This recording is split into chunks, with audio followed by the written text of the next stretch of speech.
If you want to know how much your wife truly loves you, try hugging her in front of her friends.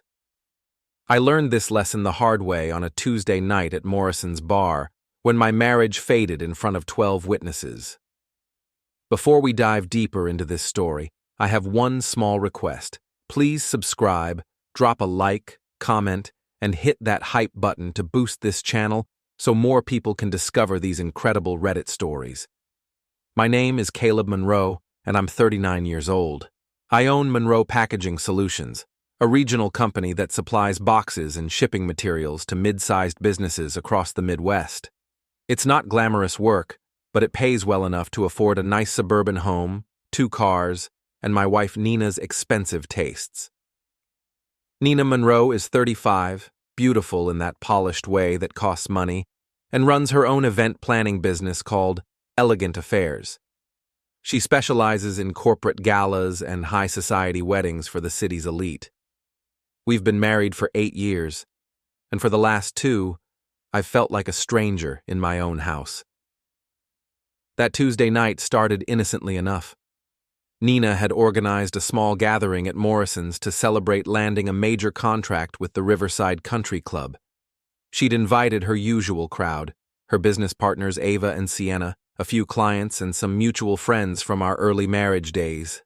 I'd shown up straight from the warehouse, still wearing my work clothes, feeling underdressed among the cocktail dresses and designer suits. "Caleb, you made it," Nina said when I walked in, her smile tight and professional. She was holding court at a high-top table, gesturing animatedly as she described her vision for the country club's annual charity auction. I approached the group, nodding to familiar faces. Derek Williams, my college roommate and best friend, raised his beer in greeting. He worked as a private investigator now, specializing in insurance fraud cases. His wife, Sarah, smiled warmly at me. "Sorry I'm late," I said, moving toward Nina. "Had a delivery truck break down on Highway 9. Without thinking, I leaned in to give my wife a casual hug.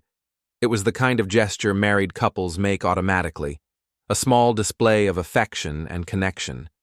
Nina's reaction was immediate and violent. She shoved me away with both hands, hard enough that I stumbled backward into another patron. "Don't touch me," she said, her voice carrying across the suddenly quiet bar. "You disgust me, Caleb. Everyone here knows I'm only with you for the money and stability. Stop pretending this is something it's not." The silence that followed was deafening. Conversations at nearby tables stopped. The bartender paused mid-pour. Even the background music seemed to fade away. I felt my face burn with humiliation, but I kept my voice steady. Years of dealing with difficult customers had taught me to maintain composure under pressure. "Well," I said, forcing a smile, "I won't bother you anymore." I turned and walked out of Morrison's bar, leaving behind my wife, my friends, and what remained of my dignity. Behind me, I could hear the whispered conversations starting up again, the uncomfortable laughter, Nina's voice rising as she tried to play off what had just happened. But I'd heard enough. More than enough. The drive home took 15 minutes, and I spent every second planning my next moves. Nina had made her position crystal clear in front of witnesses. She was with me for financial security, nothing more. She found me disgusting. She wanted me to stop pretending our marriage meant anything. Fine. I'd give her exactly what she asked for. I spent that night in my home office, surrounded by financial documents and legal papers. By sunrise, I'd made 17 phone calls and sent 43 emails. The first phase of my response was already in motion. Nina came home around 2 a.m., stumbling slightly as she navigated the dark hallway. I heard her pause outside the office door, probably noticing the light underneath. She didn't knock. At 6 a.m., I was at my lawyer's office. Richard Brennan had handled my business contracts for 5 years, and he understood the complexities of separating personal and professional finances. "You want to freeze the joint accounts?" he asked, reviewing the documents I'd brought. "All of them," I confirmed. "Checking, savings, the credit cards tied to my business account. Everything that requires both signatures to access." "That's within your rights, Caleb. Joint accounts mean either party can restrict access, but this will cause immediate problems for Nina's business if she's been using those cards for expenses. That's the point. Richard nodded slowly. He'd been practicing family law for 20 years and had seen worse. What about the house? It's in my name only. I bought it 2 years before we married. I pulled out another folder. Here's the deed and mortgage documentation. Smart. What about her business? Any financial entanglements there? This was where my preparation paid off. Elegant Affairs rents office space in the Morrison building. I provide all their packaging and shipping supplies through my company. They also use my commercial insurance policy for their events, and I co-sign the lease on their delivery van. And you want to terminate all of those arrangements? Immediately. The contracts include 30-day cancellation clauses for non-payment or breach of agreement. Nina's public statement last night constitutes a declaration of intent to end our marriage, which triggers the personal guarantee clauses. Richard whistled softly. You've been planning this. I've been protecting myself. There's a difference. By 10 a.m., the legal machinery was in motion. Nina's business credit cards were declined when she tried to pay for coffee.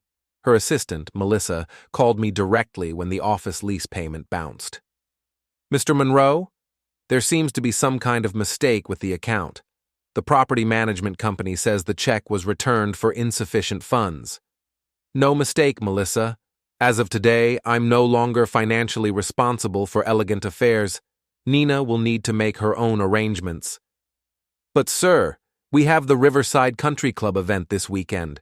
We've already ordered flowers, hired caterers, rented equipment. If we can't pay the vendors, that's Nina's problem now. I suggest you speak with her directly. I hung up and immediately called my insurance agent to remove Elegant Affairs from my commercial policy. Then I contacted the packaging suppliers who'd been extending credit to Nina's company based on my personal guarantee. The phone started ringing around noon. Nina's number appeared on the caller ID 17 times before I finally answered. Caleb, what the hell are you doing? Her voice was shrill with panic. Exactly what you asked me to do. I'm not bothering you anymore. This is insane. You can't just cut off all our accounts. Our accounts? I thought you made it clear last night that we don't have anything together except a financial arrangement. Well, I'm terminating that arrangement. You're being ridiculous. It was just a stupid comment. I was drunk and upset about work stress. I'd been expecting this. The backtracking, the excuses, the attempt to minimize what had happened. Nina, you told a room full of people that you find me disgusting and only stay married for my money. That wasn't a drunken slip. That was the truth, and we both know it. Caleb, please, let's talk about this like adults. Come home and we'll work it out. I am handling this like an adult. I'm treating our marriage exactly like the business transaction you described. And as of today, that transaction is terminated. The silence stretched for nearly 30 seconds before Nina spoke again, her voice cold and calculating. You can't do this to me. I have contracts, obligations. People are depending on me. Then you better figure out how to handle them yourself. Or maybe Graham Leeds can help you out. Another silence. Longer this time. What's that supposed to mean? It means I'm not as blind as you think I am, Nina. Have a good day. I hung up and turned off my phone. There was work to do. Derek showed up at my office that afternoon with a manila folder and a grim expression. As a private investigator, he had access to information that most people couldn't obtain legally. You sure you want to see this? He asked, setting the folder on my desk. Show me. The photographs were damning but not explicit. Nina and Graham Leeds entering the Marriott downtown. Nina and Graham having lunch at an expensive restaurant across town. Nina and Graham in the parking lot behind her office building, standing close together in what was clearly an intimate conversation. Graham Leeds was 44, married, and owned Leeds Development, one of the city's most successful real estate companies. His wife Margot was old money, the kind of woman who chaired charity boards and had her picture in the society pages. How long? I asked. Based on what I could document, at least 4 months, probably longer. I studied the timestamps on the photos. Nina had been meeting Graham during business hours, using her flexible schedule to cover the absences. Some of the photos showed them at locations where I knew she'd claimed to be meeting with other clients. There's more, Derek said. He pulled out a second set of documents. I did some digging into their business relationship. Turns out Graham's company has been steering event planning contracts to Nina. 3 major deals in the past 6 months, all from Leeds development clients. The pieces clicked into place. Nina's sudden success, the expensive clothes, the new confidence. She hadn't just been cheating on me emotionally and physically. She'd been building a financial relationship with Graham that would eventually let her leave me behind. They're planning to cut me out, I said. Looks that way. Graham's been positioning Nina to handle all the events for his high-end developments. Once she's established with that client base, she won't need your financial backing anymore. I leaned back in my chair, processing the full scope of their betrayal. It was elegant in its way. Nina gets financial independence and a wealthy lover. Graham gets a beautiful mistress and a business partner he can control. And I get nothing except the privilege of funding their affair until they're ready to discard me. What are you going to do? Derek asked. I'm going to give them exactly what they want, just not the way they planned to get it. That evening, I attended the monthly meeting of the Riverside Business Association. It was a networking group for local entrepreneurs, and both Nina and Graham were regular attendees. I'd skipped the last few meetings, claiming work obligations, but tonight I made a point of showing up. The meeting was held in the conference room of the Hampton Inn, with about 30 local business owners in attendance. I arrived early and positioned myself near the refreshment table, where I'd have a clear view of the room and good acoustics for conversation. Nina walked in at exactly 7 p.m., dressed in a navy blue business suit that probably cost more than most people made in a week. She scanned the room, spotted me, and her expression tightened. Graham arrived 10 minutes later, making his usual grand entrance with handshakes and backslaps for the other members. During the formal presentation, I watched them carefully. They sat on opposite sides of the room, never making eye contact, never acknowledging each other directly. But there were subtle signals, Nina checking her phone and smiling slightly, Graham adjusting his tie in a way that seemed directed toward her side of the room. After the meeting ended, the real networking began. Small groups formed around the room, business cards were exchanged, and deals were discussed over cheap wine and cheese cubes. I positioned myself near Graham's group, listening to him hold court about his latest development project. When there was a natural break in the conversation, I stepped forward. Graham, I don't think we've been properly introduced. Caleb Monroe, Monroe Packaging Solutions. He shook my hand with the firm grip of a man who'd been practicing power moves since college. Of course, Caleb, I've heard great things about your company, and your wife Nina does excellent work. We've used Elegant Affairs for several of our events. So, I've heard. In fact, I understand you've been working with Nina quite closely on several projects. Something flickered in Graham's eyes, but his smile never wavered. She's very professional, very dedicated to her clients. Oh, I know exactly how dedicated she is. We were just discussing her work ethic last night, weren't we, Nina? Nina had appeared at my elbow, drawn by the sound of her name. Her face was pale, but she maintained her composure. Caleb, I didn't expect to see you here tonight. I thought it was time to be more involved in the local business community. You know, support my wife's professional relationships.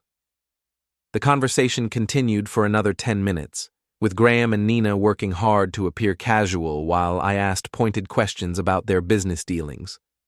Other association members drifted in and out of our group, and I made sure to mention several times how impressed I was with the close working relationship between Leeds Development and Elegant Affairs. By the time I left the meeting, I'd planted seeds of speculation in a dozen conversations. The local business community was small and gossipy, and by tomorrow morning, several people would be wondering about the exact nature of Nina and Graham's partnership. But that was just the beginning. The Riverside Country Club charity auction was scheduled for Saturday night, and it represented Nina's biggest contract of the year. If she could pull it off successfully, it would establish her reputation among the city's elite social circle. If it failed, her business would be finished. I had no intention of letting it succeed. Thursday morning, I made a series of phone calls to the vendors Nina had contracted for the event. As the person who'd originally co-signed her credit agreements, I had the legal right to review and approve any charges over $5,000. This is Caleb Monroe. I need to speak with someone about the flower arrangements for the Riverside Country Club event this Saturday. Mr. Monroe, yes. We have your wife's order here. $12,000 in floral arrangements, centerpieces, and decorative installations.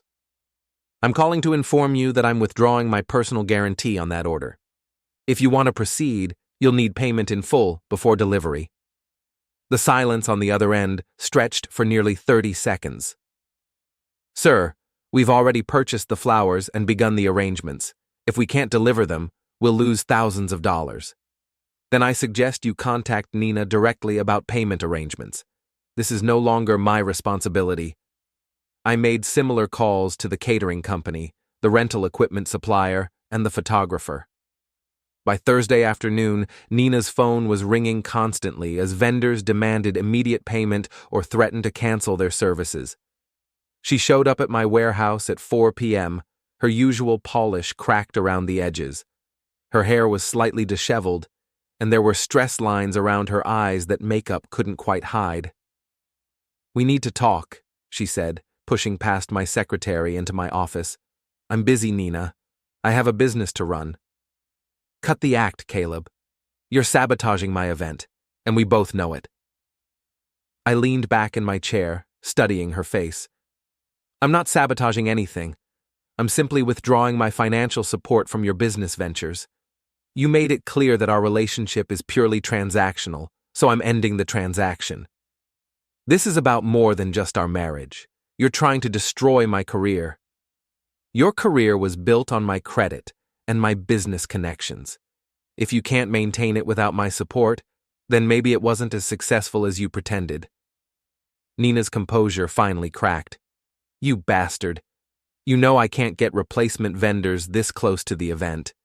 You're going to humiliate me in front of the most important people in the city. The same way you humiliated me in front of our friends at Morrison's bar. That was different. That was just you telling the truth. And this is me responding to that truth." She stared at me for a long moment, and I could see her calculating her options. Finally, she played her last card. "Graham will help me. He has connections, resources. He can save the event. I'm counting on it." My response surprised her. She'd expected jealousy, anger, maybe even a physical confrontation. Instead, I seemed almost pleased by the prospect of Graham's involvement. "What's that supposed to mean?" "It means you should call your boyfriend and ask for help. I'm sure he'll be happy to step in and save the day." Nina left without another word, but I could see the wheels turning in her head. She was going to run straight to Graham, just as I'd hoped. Friday morning, Derek called with an update.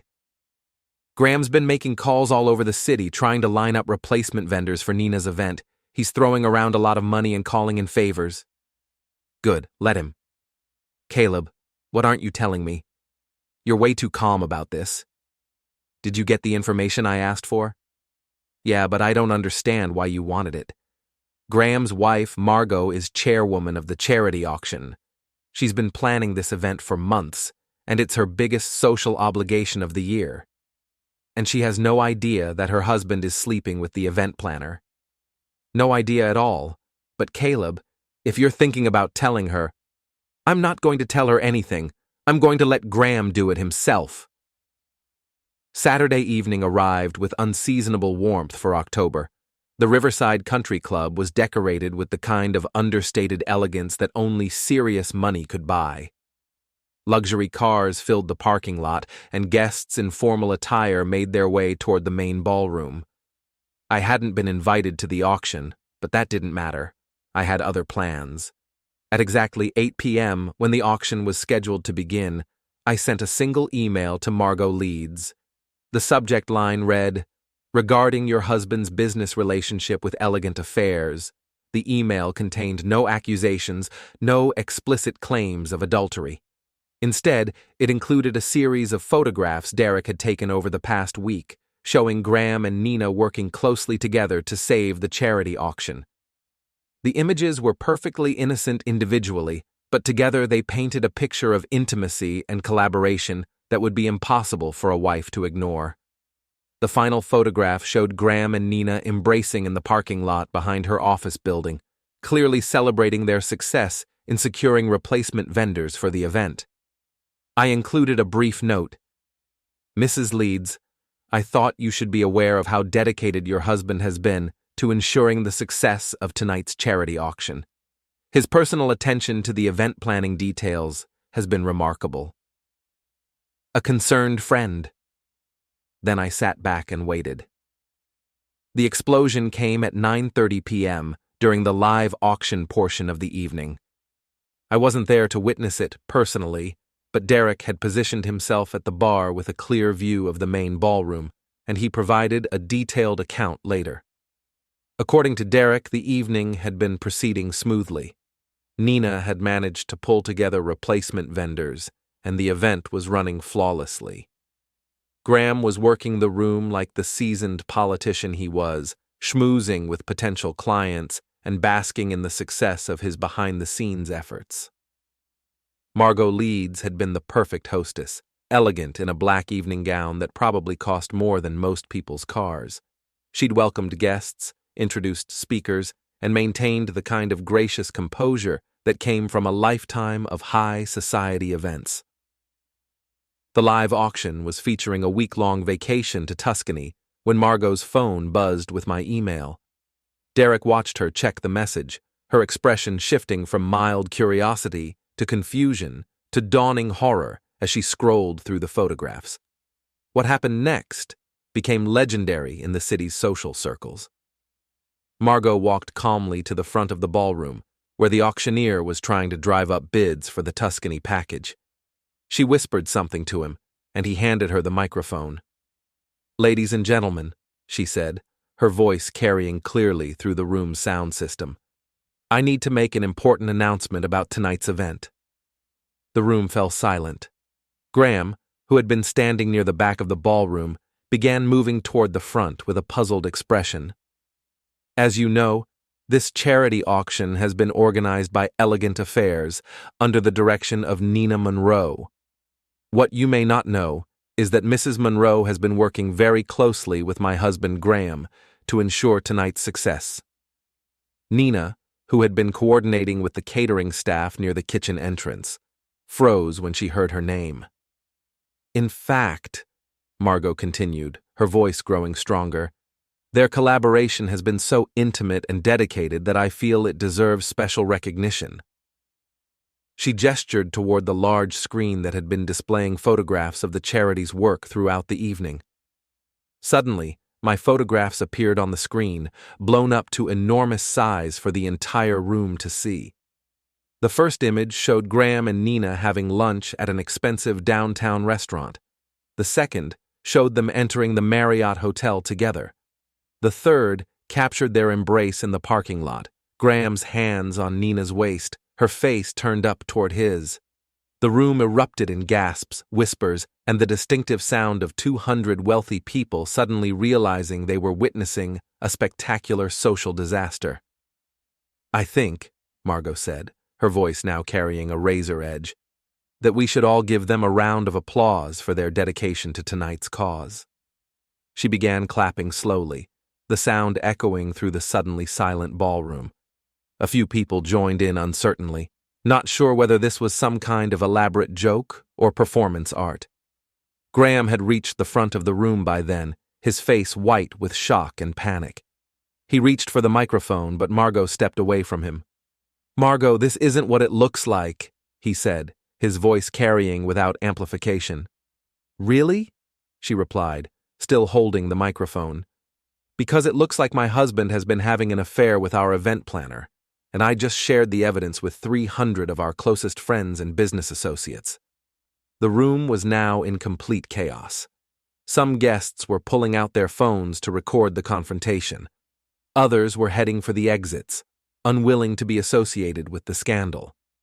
A few were clearly enjoying the spectacle, settling in for what promised to be the most entertaining charity auction in the club's history.